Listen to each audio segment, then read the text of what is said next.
أعوذ بالله من الشيطان الرجيم بسم الله الرحمن الرحيم نحن نقص عليك نبأهم بالحق إنهم فتية آمنوا بربهم وزدناهم هدى وربطنا على قلوبهم إذ قاموا فقالوا ربنا رب السماوات والأرض لن ندعو من دونه إلها لقد قلنا إذا شططا هؤلاء قوم اتخذوا من دونه آلهة لولا يأتون عليهم بسلطان بين فمن أظلم ممن افترى على الله كذبا وإذ اعتزلتموهم وما يعبدون إلا الله فأووا إلى الكهف ينشر لكم ربكم من رحمته ويهيئ لكم من أمركم مرفقا وترى الشمس إذا طلعت تزاور عن كهفهم ذات اليمين وإذا غربت تقرضهم ذات الشمال وهم في فجوة منه ذلك من آيات الله من يهد الله فهو المهتد ومن يضلل فلن تجد له وليا مرشدا۔ میرے عزیزوں، پیاروں، بزرگوں، اللہ کے رسول پر ایمان رکھنے والے میرے دین عظیم بھائیوں، یہ 5 آیتیں جن کی تلاوت ابھی آپ حضرات کے سامنے کی گئی، سورہ کہف کے دوسرے رکوع کی 5 آیتیں ہیں، جو دوسرا رکوع جو کہ 5 آیتوں پر مشتمل ہے، گویا مکمل دوسرا رکوع ہے جس کی تلاوت ابھی آپ حضرات کے سامنے کی گئی۔ آیت نمبر 13، 14، 15، 16 اور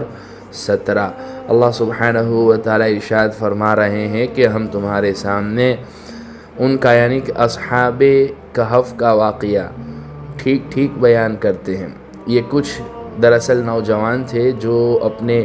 پروردگار پر ایمان لائے تھے اور ہم نے ان کو ہدایت میں خوب ترقی دی تھی۔ یہاں سے اللہ سبحانہ و تعالی گویا اللہ کے نبی علیہ السلام کے اوپر جبرائیل امین علیہ السلام کے واسطے سے جو ہے نا اصحاب کہف کا واقعہ، ان کے سوال کرنے پر، مشرکین مکہ کے سوال کرنے پر جو ہے نا بیان فرما رہے ہیں۔ اور اس سے پہلے یہ بات بھی آ چکی ہے کہ اللہ سبحانہ و تعالیٰ کے لیے یہ کوئی تعجب کی بات نہیں ہے ان کو غار میں اس طرح سے سلائے رکھنا اور ان کے جسم کو جو ہے محفوظ رکھنا، یہ اللہ سبحانہ و تعالیٰ کی قدرت کی نشانی ہے۔ اللہ سبحانہ و تعالیٰ کے لیے کوئی بھی چیز جو ہے نا وہ قابل تعجب نہیں ہے، کوئی بھی چیز اللہ سبحانہ و تعالیٰ کے لیے مشکل نہیں ہے۔ اللہ جب چاہیں، جس طرح سے چاہے، جو چاہیں کر سکتے ہیں۔ تو اللہ فرماتے ہیں نحن نقص عليك نبأهم بالحق انهم فتية آمنوا بربهم وزدناهم هدى، ہم تمہارے سامنے ان کا واقعہ ٹھیک ٹھیک بیان کرتے ہیں۔ یہ کچھ نوجوان تھے جو اپنے پروردگار پر ایمان لائے تھے اور ہم نے ان کو ہدایت میں خوب ترقی دی تھی۔ وَرَبَطْنَا عَلَى قُلُوبِهِمْ إِذْ قَامُوا فَقَالُوا رَبُّنَا رَبُّ السَّمَاوَاتِ وَالْأَرْضِ لَن نَّدْعُوَ مِن دُونِهِ إِلَٰهًا لَّقَدْ قُلْنَا إِذًا شَطَطًا، اور ہم نے ان کے دل خوب مضبوط کر دیے تھے۔ ابن کثیر کی ایک روایت سے معلوم ہوتا ہے کہ جب بادشاہ کو ان کے عقیدے کا پتہ لگا تو اس نے انہیں اپنے دربار میں طلب کر لیا اور ان سے عقیدے کے بارے میں پوچھا، تو انہوں نے بڑی بے باکی سے توحید کا عقیدہ بیان کیا جس کا آگے ذکر آ رہا ہے۔ دل کی اسی مضبوطی کا حوالہ اس آیت میں دیا گیا، اور واقعی ظالم و جابر بادشاہ کے سامنے اس طرح بے باکی سے بات کرنا یہ اللہ کی بہت بڑی نعمت ہے، اور وہی انسان کر سکتا ہے جس کے دل کو اللہ سبحانہ و تعالی مضبوط کر دیں۔ اور اللہ کے ماں سوا سے جب اللہ سبحانہ و تعالی کسی بندے کو جو ہے نا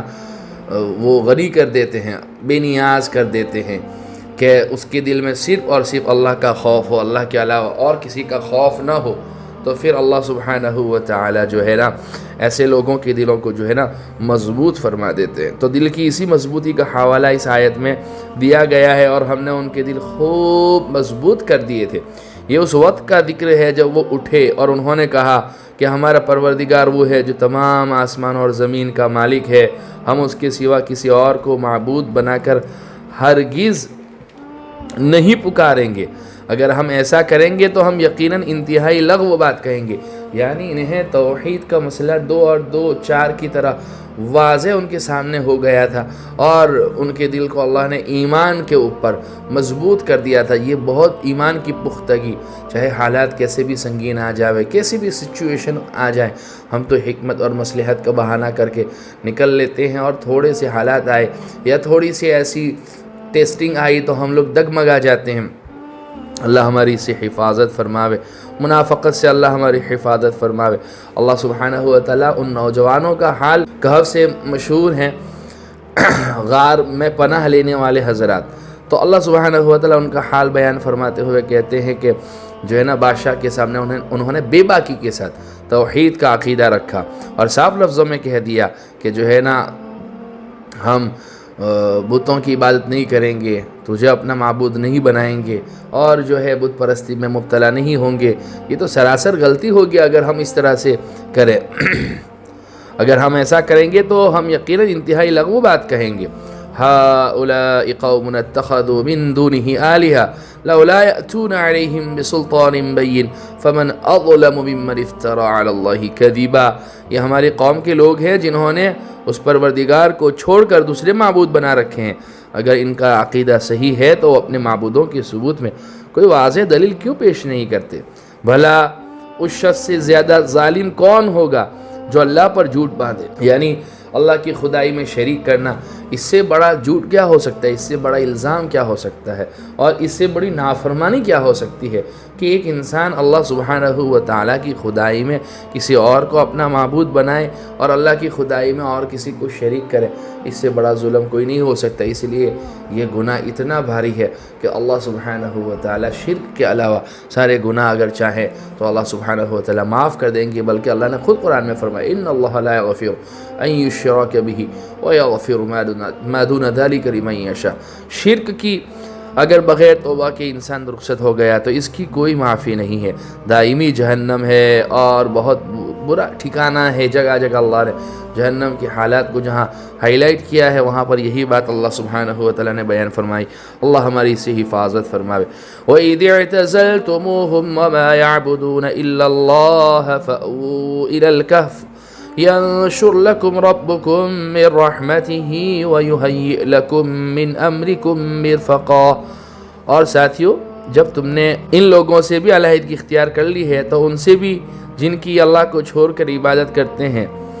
اور ساتھیو جب تم نے ان لوگوں سے بھی علیحدگی اختیار کر لی ہے اور ان سے بھی جن کی اللہ کو چھوڑ کر عبادت کرتے ہیں، تو چلو اب تم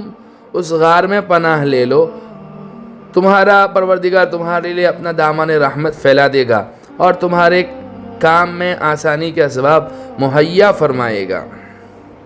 کیا مطلب ہے اس کا؟ اس کا مطلب یہ ہے کہ یعنی جب تم نے دین حق اختیار کر لیا اور تمہارے شہر کے لوگ تمہارے مخالف ہو گئے ہیں، تو اب اس دین کے مطابق عبادت کرنے کی یہی صورت ہے کہ شہر سے باہر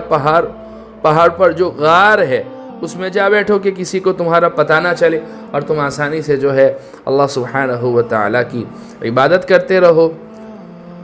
بادشاہ بھی جو ہے آپ کے اگینسٹ ہو گیا ہے اور شہر کے لوگ بھی اگینسٹ ہو گئے ہیں، تو اب جو ہے یہاں پر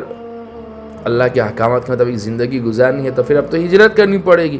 تو شہر کے باہر جو غار ہے اس میں چلے جاؤ، اور وہ وہیں پر آ گئے۔ اچھا، وہ آگے اگلی آیت میں اللہ سبحانہ و تعالیٰ اس غار کی کیفیت بیان فرماتے ہیں کہ کیسے اللہ سبحانہ و تعالیٰ نے ان کے جسموں کو مٹی کو کھانے سے بچایا، اور کیسے اللہ سبحانہ و تعالیٰ نے ان کو سلایا۔ وَتَرَى الشَّمْسَ إِذَا طَلَعَتْ تَزَاوَرُ عَنْ كَهْفِهِمْ ذَاتَ الْيَمِينِ وَإِذَا غَرَبَتْ تَقْرِضُهُمْ ذَاتَ الشِّمَالِ وَهُمْ فِي فَجْوَةٍ مِّنْهُ ذَلِكَ مِنْ آيَاتِ اللَّهِ من يهد الله فهو المهتد ومن يضلل فلن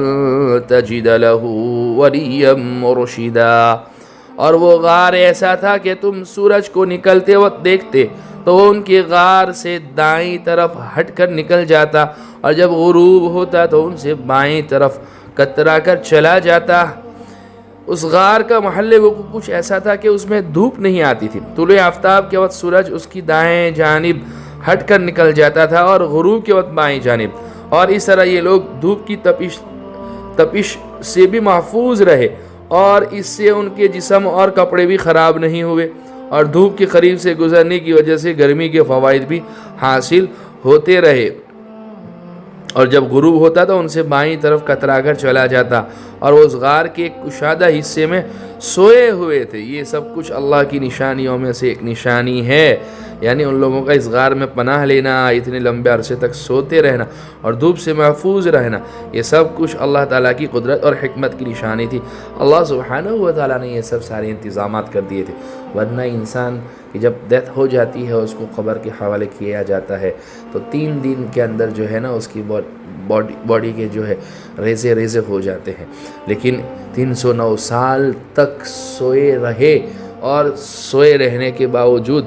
جو ہے نا اللہ سبحانہ و تعالیٰ نے ان کے جسم کو مٹی کو کھانے سے جو ہے منع فرمایا، اور مٹی ان کے جسم کو نہیں کھا سکی، اور ان کے جسم گلے سرے نہیں بلکہ صحیح سالم محفوظ رہے، اور وہ اس غار کے ایک کشادہ حصے میں سوئے ہوئے تھے۔ یہ سب کچھ اللہ کی نشانیوں میں سے ایک نشانی ہے، اللہ کی قدرت کی نشانی ہے یہ۔ جسے اللہ ہدایت دے دے وہی ہدایت پاتا ہے، یہ سیدھا صاف اصول ہے۔ جسے اللہ ہدایت دے دے وہی ہدایت پاتا ہے، اور جسے وہ گمراہ کر دے اس کا تمہیں ہرگز کوئی مددگار نہیں مل سکتا جو اسے راستے پر لائے۔ اللہ سبحانہ و تعالی ہمیں تا دم آخر ہدایت پر باقی رکھے، اور جو ہے اللہ سبحانہ و تعالی گمراہی سے، ضلالت سے ہماری حفاظت فرماوے۔ اللہ اس کی ذات عالی پر کامل یقین نصیب فرماوے۔ ہم بغیر کسی دلیل کے اللہ کو اپنا رب مانتے ہیں، اللہ کو رب ماننے سے ہم راضی ہو گئے، رسول اللہ کو نبی یہ آخر الزماں ماننے پر راضی ہو گئے، دین اسلام کو اپنا مذہب ماننے پر راضی ہو گئے۔ اللہ اسی پر زندگی گزارنے کی، اسی پر مرنے کی توفیق نصیب فرماوے۔ بہرحال یہ سورہ کہف کا دوسرا رکوع تھا، 5 آیاتوں پر مشتمل، آیت نمبر 13، 14، 15، 16، 17، جس کی تفسیر خلاصہ نچوڑ آپ لوگوں کے سامنے رکھا۔ اللہ سبحانہ و تعالی ہمارے اس مبارک سلسلے کو قبول فرماوے، نجات بخشش کا ذریعہ بناوے، کہنے سننے سے زیادہ عمل کی توفیق عطا فرماوے۔ وآخر دعوانا الحمدللہ رب العالمین۔